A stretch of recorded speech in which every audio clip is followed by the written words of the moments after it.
মঙলবাৰে এক আড়ম্বৰপূৰ্ণ অনুষ্ঠানৰ মাজেৰে শপত গ্ৰহণ কাৰ্যসূচী অনুষ্ঠিত হৈ গৈছে আৰু সেই শপত গ্ৰহণ কাৰ্যসূচীত অসম গণ পৰিষদৰ সভাপতি দুবাৰকৈ তেওঁ ইতিমধ্যেই মন্ত্ৰীসভাত আছিলে আৰু কালিৰ দিনটোতো মন্ত্ৰী হিচাপে শপত লৈছে অতুল বৰাই আৰু আজি প্ৰথমখন কেবিনেট, গতিকে প্ৰথমখন কেবিনেটলৈ সাজু হৈছে। হয়, আপোনালোকে গম পাইছে যে পুৱাই মাননীয় মুখ্যমন্ত্ৰীৰ সৈতে ভাৰত ৰত্ন গোপীনাথ বৰদলৈদেৱৰ প্ৰতিমূৰ্তিত আমি শ্ৰদ্ধাঞ্জলি জনালোঁ। 2টা বজাত কেবিনেট বৈঠক অনুষ্ঠিত কৰিছে। কেবিনেট বৈঠকত আমি অংশ ল'ম। এইবাৰ যথেষ্ট আস্থা আৰু বিশ্বাস ৰাইজে দেখুৱাইছে, অসমৰ ৰাইজে দেখুৱাইছে। জনাদেশ 102খন আসন দিছে, গতিকে সেই আস্থা আৰু বিশ্বাসৰ ওপৰত কাম কৰিবৰ বাবে প্ৰতিনিয়ত আপোনালোকে লাগিব এতিয়া। নিশ্চয়, যে এনে আপোনালোকে জানেই যে ৰাজ্যখনত এনে জনাদেশ কেতিয়াও দিয়া নাই পূৰ্বতে। এনে জনাদেশে প্ৰমাণ কৰে যে যোৱা দিনবিলাকত মাননীয় মুখ্যমন্ত্ৰী ডক্টৰ হিমন্ত বিশ্ব শৰ্মা ডাঙৰীয়াৰ নেতৃত্বত চৰকাৰখনে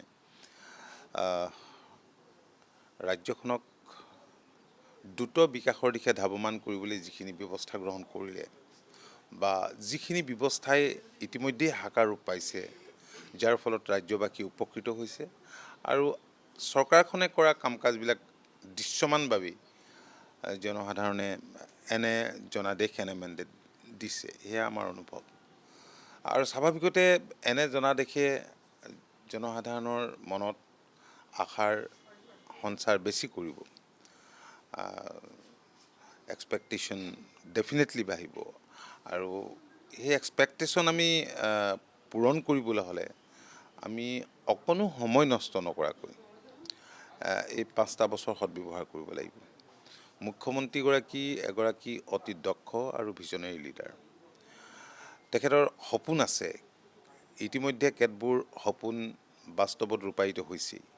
বাকী যোৱা 5টা বছৰৰ অভিজ্ঞতাৰে, মুখ্যমন্ত্ৰী হিচাপে অভিজ্ঞতাৰে স্বাভাৱিকতে এই 5টা বছৰত কিমানখিনি কাম কৰিব পৰা যাব বা কি কাম কৰা উচিত, কি কাম কৰা অনুচিত, জনসাধাৰণৰ স্বাৰ্থ সুৰক্ষিত কৰিবলৈ মূল কথাটোৱে হৈছে জনসাধাৰণৰ সুৰক্ষা আৰু নিৰাপত্তা, জাতিটোৰ সুৰক্ষা আৰু নিৰাপত্তা। আৰু বাকী অন্যান্য যিবিলাক খণ্ড আছে, আজি ঔদ্যোগিক খণ্ডই কওক, শিক্ষা খণ্ডই কওক, কৃষি খণ্ডই কওক, চিকিৎসা খণ্ডই কওক, যিবিলাক জনস্বাৰ্থৰ লগত পোনপটীয়াকৈ জড়িত, এই খণ্ডসমূহত কি কৰিব লাগিব। আৰু কিছুমান ৰাজ্যখনত দীৰ্ঘদিনীয়া সমস্যা আছে, যিবোৰ সমস্যাই জনসাধাৰণক এতিয়াও জ্বলা কলা খুৱাই থাকে, যেনে সীমা সমস্যাটো। চুবুৰীয়া ৰাজ্যসমূহৰ লগতে সীমা সমস্যা এটা পুৰণি সমস্যা। আৰু যোৱা টাৰ্মতেই মুখ্যমন্ত্ৰী ডাঙৰীয়াই মুখ্যমন্ত্ৰী হোৱাৰ পিছতেই উত্তৰ পূৰ্বাঞ্চলৰ মুখ্যমন্ত্ৰীসমূহৰ সন্মিলনত কৈছিল যে আমি এই প্ৰব্লেমটো আমি সমাধান কৰিব লাগে, এই সমস্যাটো আলাপ আলোচনাৰ মাজেৰে। আৰু তেখেতৰ সেই আহ্বানৰ প্ৰতি সঁহাৰি জনাই চুবুৰীয়া ৰাজ্যকেইখনে সঁহাৰি জনাইছিলে, যাৰ ফলত অৰুণাচল, মেঘালয়ৰ লগত আমি সীমা সমস্যা সমাধানৰ ক্ষেত্ৰত বহুদূৰ আগুৱাই যাব পাৰিছোঁ।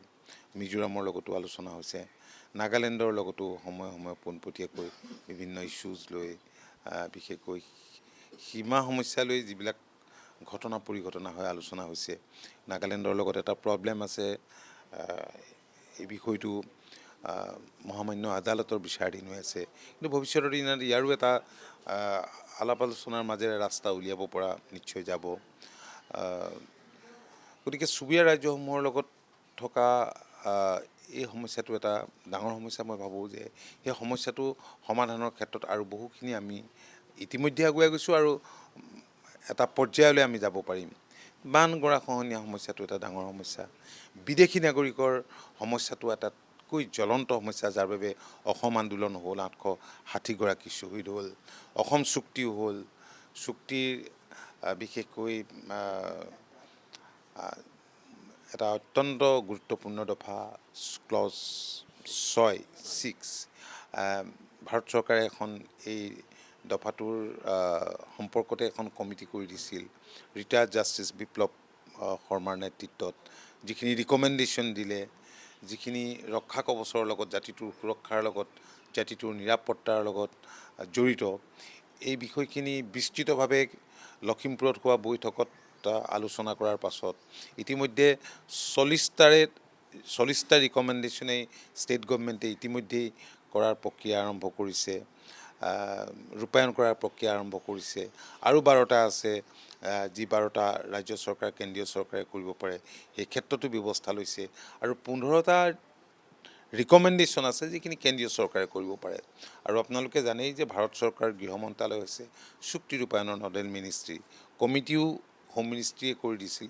সেই ক্ষেত্ৰতো মুখ্যমন্ত্ৰী ডাঙৰীয়াই ইতিমধ্যেই পদক্ষেপ গ্ৰহণ কৰিছে। গতিকে এনেবোৰ ইছ্যু আছে। ডিলিমিটেশ্যনৰ প্ৰশ্নটোতো আছেই। ডিলিমিটেশ্যন এবাৰ হৈ গ'ল আৰু সেইটোৱে স্বাভাৱিকতে আমাক সুৰক্ষা দিছে। এইটো এটা পুৰণা দাবী। ৰাজনৈতিক, হয়, এইটো এটা ৰাজনৈতিক সুৰক্ষা বুলিয়ে ক'ব লাগিব। সকলো দিশৰ পৰাই আমাক সুৰক্ষিত কৰাত এটা সবল পদক্ষেপ। কিন্তু সেই ডিলিমিটেশ্যনে সমষ্টিৰ সংখ্যা বৃদ্ধি কৰা নাই। গতিকে এতিয়া আকৌ যেতিয়া ডিলিমিটেশ্যন হ'ব বুলি আমি আশা কৰিছোঁ, গতিকে হ'লে স্বাভাৱিকতে সেইটো এটা ডাঙৰ কাম হ'ব। আৰু বহুতখিনি কাম, আজি মাটিৰ সমস্যাটো এটা ডাঙৰ সমস্যা আছিল। মিছন বসুন্ধৰাৰ জৰিয়তে বহুত খিনি এই ক্ষেত্ৰত আগবাঢ়িব পৰা গৈছে। তো সত্ৰৰ মাটি বেদখলকে ধৰি যিবিলাক সন্দেহযুক্ত নাগৰিকে বেদখল কৰি আছিল, সেই ক্ষেত্ৰতো মুখ্যমন্ত্ৰীয়ে অত্যন্ত টাফ ষ্টেণ্ড লৈছে। আৰু বিদেশী চিনাক্তকৰণ বহিষ্কাৰটো এটা অত্যন্ত ডাঙৰ কাম। আৰু বৰ্ডাৰ টোটেলি চিল, এই কামবিলাকতো জাতিটোৰ সুৰক্ষাৰ স্বাৰ্থত এইকেইটা কৰিবলগীয়া কাম। সেই ক্ষেত্ৰত মুখ্যমন্ত্ৰী ডাঙৰীয়াই বলিষ্ঠ পদক্ষেপ ডেফিনেটলি গ্ৰহণ কৰিব আৰু তেখেতে এই কথাটো সময়ে সময়ে ৰাজহুৱাভাৱে সদৰি কৰি আহিছে। গতিকে এনেধৰণৰ বহুত কাম আছে। আৰু চাওক, এতিয়া বহুতখিনি মেডিকেল কলেজ ইতিমধ্যে, চিকিৎসা খণ্ড বুলিবলৈ ক'লে বহুতখিনি মহাবিদ্যালয়, চিকিৎসা মহাবিদ্যালয় ৰাজ্যখনত গঢ় লৈ উঠিছে। এইটো এটা ভাল কথা। আগতেতো অকল আছাম মেডিকেল কলেজ আছিল, গুৱাহাটী মেডিকেল কলেজ হ'ল, তাৰপিছত এতিয়া জিলাই জিলাই মেডিকেল কলেজ হ'ব ধৰিছে। ঠিক ব্ৰহ্মপুত্ৰৰ ওপৰত দলং হৈছে। প্ৰতি জিলাকে কানেক্ট কৰাকেই হোৱা বুলি ক'ব লাগিব। বহুকেইখন জিলাত ইতিমধ্যে দলং হৈছে। এতিয়া ভাৰত চৰকাৰে নুমলীগড়ৰ পৰা যিটো টানেল কৰিবলৈ লৈছে গহপুৰলৈকে, এইটো ব্ৰহ্মপুত্ৰৰ তলেদি এইটো টানেল হ'ব, য'ত ৰেলৱে ট্ৰেকো থাকিব, এলিভেটেড কৰিডৰ হ'ব এই বছৰটোত। আৰু যোৱা সময়ছোৱাত আপোনালোকে জানেই যে নামৰূপ ফাৰ্টিলাইজাৰ, এমোনিয়া আৰু নামৰূপ ফাৰ্টিলাইজাৰৰ আধাৰশিলা দেশৰ মাননীয় প্ৰধানমন্ত্ৰীয়ে কৰি গৈছে। গতিকে সেইবিলাকতো উদ্বোধন কৰিব লাগিব। বহুত দলং আছে, ৰাস্তা এলিভেটেড কৰিডৰ আছে, বহুত একশ্যন হ'ব, বহুত পৰিকল্পনাই সাকাৰ ৰূপ পাব। আৰু নতুন পৰিকল্পনাও বহুত হ'ব। মই ভাবোঁ যে পূৰ্বতে কোনো এখন চৰকাৰে, কোনো এগৰাকী মুখ্যমন্ত্ৰীৰ নেতৃত্বত কোনো চৰকাৰে ৰাজ্যখনক এনেধৰণে সুৰক্ষিত কৰিবলৈ ব্যৱস্থা লোৱা অসমবাসীয়ে প্ৰত্যক্ষ কৰা নাছিল। আৰু সেইবাবেই এনে বৃহৎ জনাদেশ আৰু এক্সপেক্টেশ্যনটো, যেতিয়া আশাটো বেছি হয়, তেতিয়া মানুহে অলপ সহজতে বেয়াও পায়। গতিকে সেই দিশটোৰ প্ৰতি আমি সকলোৱে সজাগ সচেতন হৈ আমি খুব ক্ষিপ্ৰতাৰে, দ্ৰুতগতিৰে, আমি অকণো সময় নষ্ট নকৰাকৈ সততা আৰু নিষ্ঠাৰে আমি ৰাইজৰ সেৱাত ব্ৰতী হ'ব লাগিব। তাৰ কাৰণে আমি সংকল্পবদ্ধ। বেলেগৰ কথা সুকীয়া, কিন্তু অতুল বৰাৰ কথাটো সুকীয়া। অতুল বৰাই দুটা, এফালে মন্ত্ৰিত্ব চৰকাৰৰ এইটো চাব লাগিব আৰু আনফালে আপুনি নিজৰ দলটোও চাব লাগিব। এই গতিকে অগপৰ ক্ষেত্ৰতো দলটোক মই সেৱাৰ মাধ্যম হিচাপে লৈছোঁ। দলটো জন্ম হৈছিল অসম চুক্তি ৰূপায়ণৰ বাবে, মইতো ইতিমধ্যে উল্লেখ কৰি গৈছোঁ। আৰু অসম চুক্তি হোৱাৰ মূল কাৰণটোৱে হ'ল যে বিদেশী নাগৰিকৰ সমস্যাৰ কাৰণে আন্দোলন হ'ল। গতিকে এই যি চুক্তি হ'ল, এই যি আন্দোলন, আমি শ্বহীদৰ তেজক আমি অথলে যাবলৈ নিদিওঁ।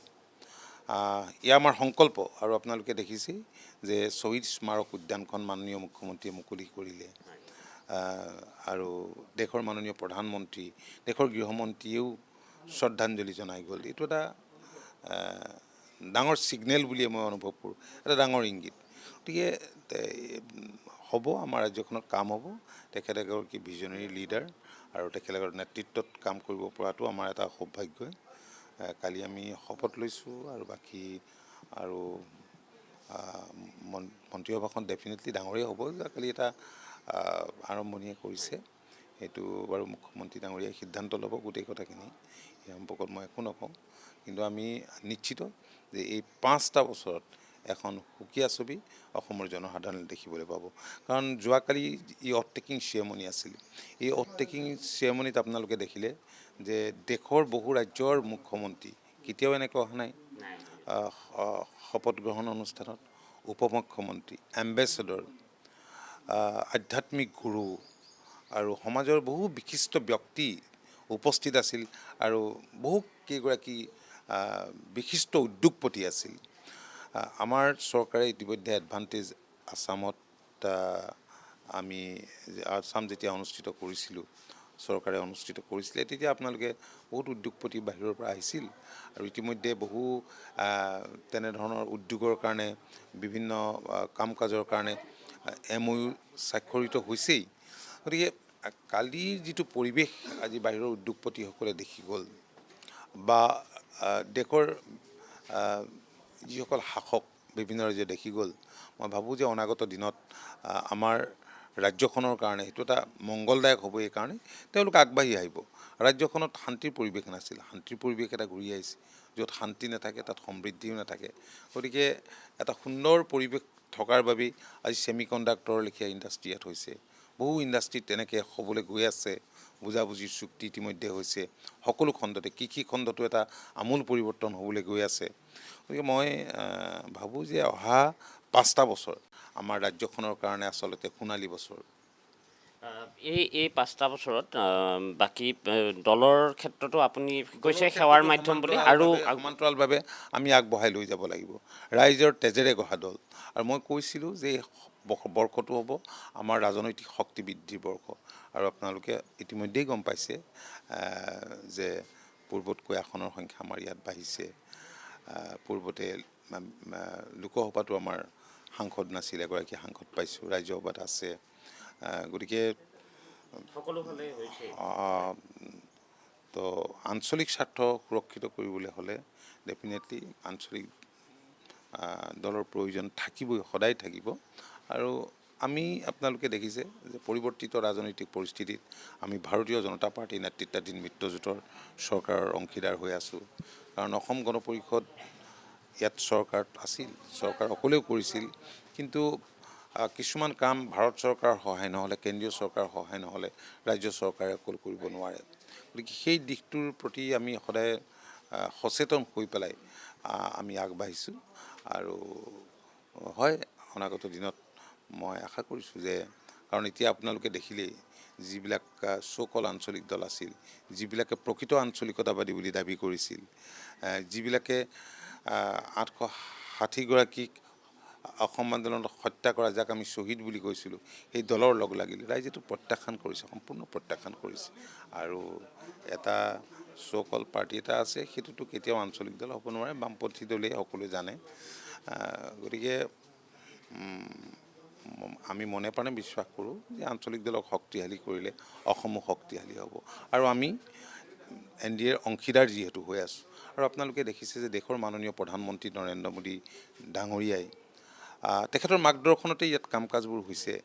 তেখেতে অসম তথা উত্তৰ পূৰ্বাঞ্চলৰ কাৰণে যিখিনি যোৱা সময়ছোৱাত 14ৰ পৰা এতিয়ালৈকে বৰঙণি আগবঢ়াইছে, অসম তথা উত্তৰ পূৰ্বাঞ্চলক আগবঢ়াই লৈ যোৱাৰ কাৰণে কোনো দেশৰ প্ৰধানমন্ত্ৰীয়ে পূৰ্বতে এনেকুৱা কৰা নাছিল। পৰিৱৰ্তন তেতিয়াৰ পৰা আহিছে দেশৰ প্ৰধানমন্ত্ৰী তেখেত যেতিয়া হ'ল।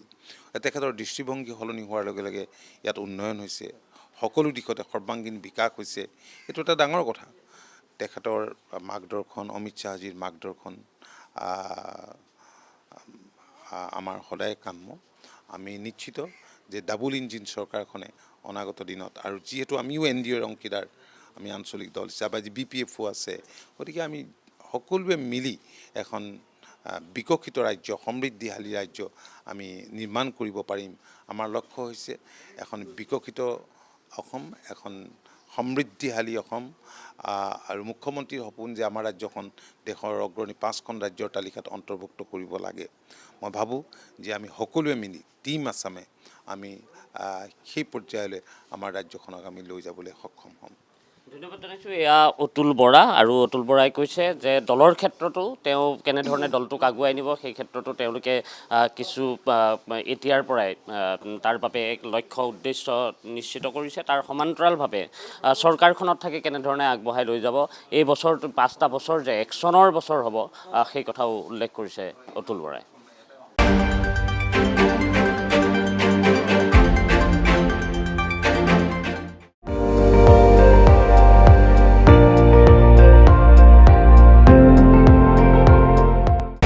আপুনি চাই আছে ND24, সৰ্বশ্ৰেষ্ঠ নহয় সৰ্বোত্তমৰ দৌৰত।